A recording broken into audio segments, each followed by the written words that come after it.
second caution of the day comes out at lap 105. Welcome back to Rougemont. Mike Joy with Buddy Baker and Glenn Jarrett. Doug Heveron's in the wall, and Hermie Sadler was the other car involved. Tracy Leslie, Bobby Dotter, Tim Fedewa on pit road. Ouch.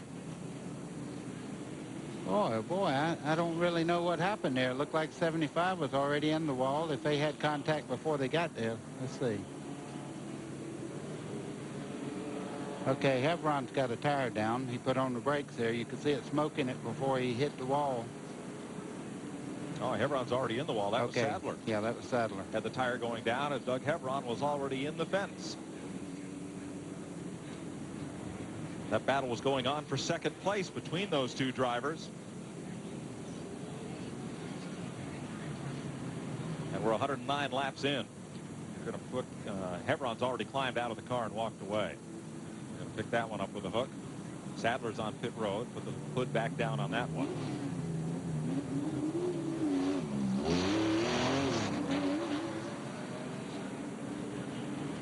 Pit stops finishing up under caution here. One of the top drivers not in action here, and neither is his team, and you won't see it much again this season. We'll tell you that story when we come back. Welcome back to Rougemont as they clean up and take Doug Heveron's car off hammock style between the two records. And joining us in a booth is a fellow who'd much rather be out there, I'm sure. Tom Peck has had a pretty good season as the driver of the Grissom Motorsports Channel Lock car in this series up until sometime between Bristol and today. Kind of tell us what happened. Well, you know, kind of about Tuesday, Mr. Grissom kind of dropped a bombshell on me. He had sold the race team to Diamond Ridge and Gary Bechtel.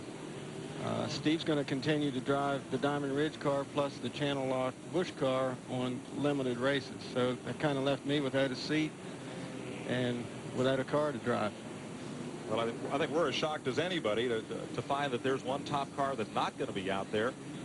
Steve will run it during the combination Busch races that accompany the Winston Cup shows, but that, you know, I guess everybody in the sport, including yourself, thought this was a firm deal for the season.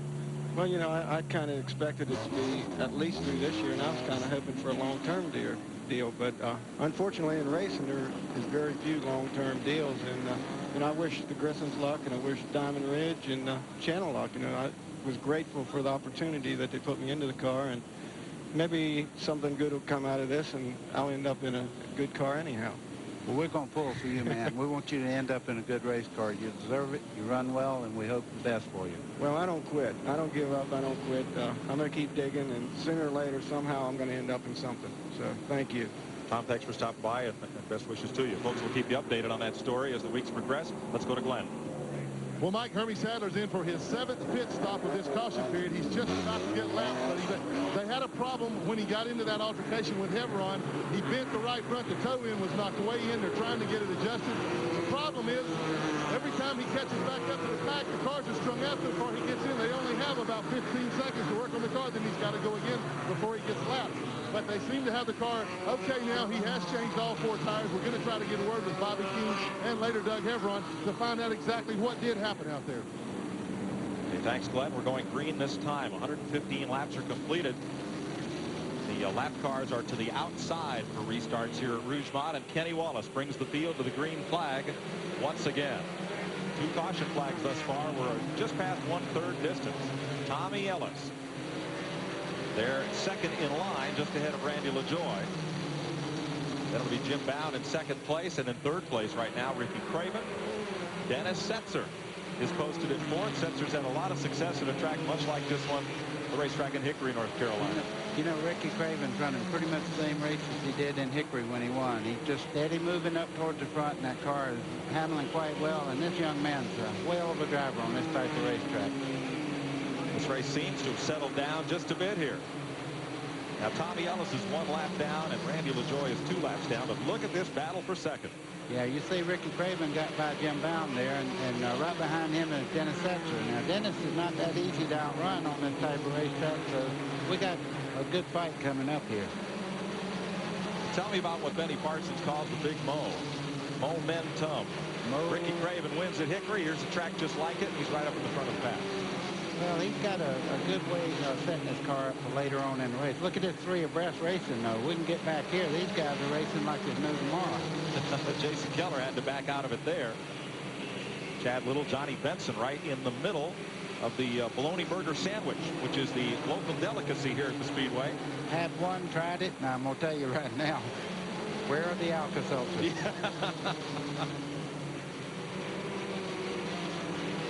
Hard-nosed racing here at Orange County. 122 laps. Kenny Wallace out in front of the field. Randy LaJoie got a lap back from him. Whatever they did to Hermie Sadler's car, they got it working really well there. You see McLaughlin coming up under Johnny Benson there. Watch Dennis Setzer. He's as good as I've ever seen coming up out of the corner. Third place battle right here. Setzer inbound. And the Lysol Chevy holds Setzer off for the moment. You know, they lost an engine in Jim Bound's car this morning in practice, blew an engine up. Jeff Hensley started to change it. Jim Bound's girlfriend's son, 9 years old, goes up to Jeff. He says, why don't you just use the spare car? And he goes, yeah, why not? So this is the spare car. See Hermie Sadler coming up there. Now that's what a fresh tire will do on the right front there. You see how well that car is working. He's stout. Let's check with Glenn. He's with Doug Heveron. I'm sure glad to be here with Doug. First of all, are you okay? And what happened? Yeah, I'm all right. Just that Food Country GTS car, Mike Meyer was coming to the front. Coming out of 4, I think I blew it right rear and just got into the fence. Hit pretty hard, so I don't think we'll leave that out. But we'll get him next week. Well, he was running awfully strong trying to take over third place from Hermie Sadler. Glad to see him here. He took a heck of a lift. Yes, he did. Former super modified champion up at Oswego, New York. Well, I tell you what, Glenn Jarrett earns his money. Did you hear that noise down there? And he has to put up with that all day.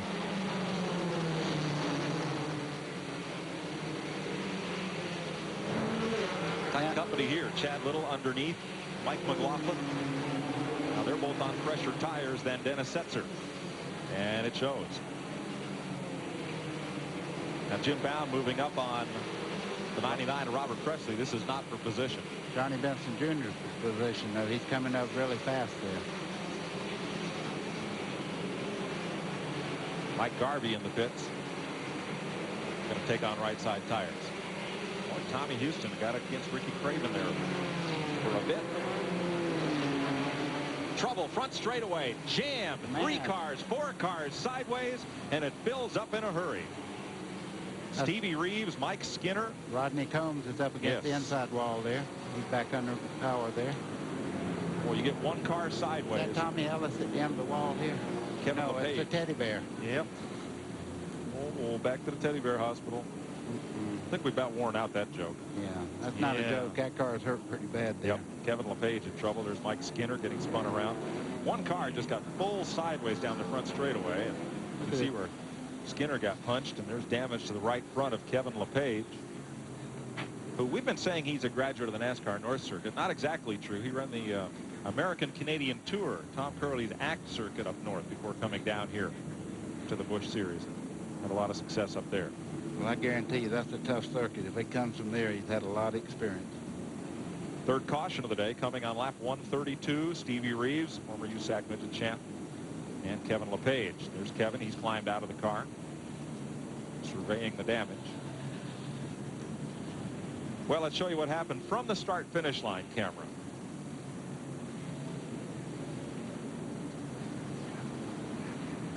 Okay, that's Skinner. Car, Skinner sideways there, and on this narrow racetrack, it just happens awfully fast. You see Rodney Combs going in the inside wall there. There goes the teddy bear car. He had to go up and hit the outside wall, and that put him into a spin. Jason Keller going by. Chad Chaffin. They almost got into it as well. So we're under caution for the 3rd time today. And Kenny Wallace has led all but 1 lap here at Rougemont. We'll be right back.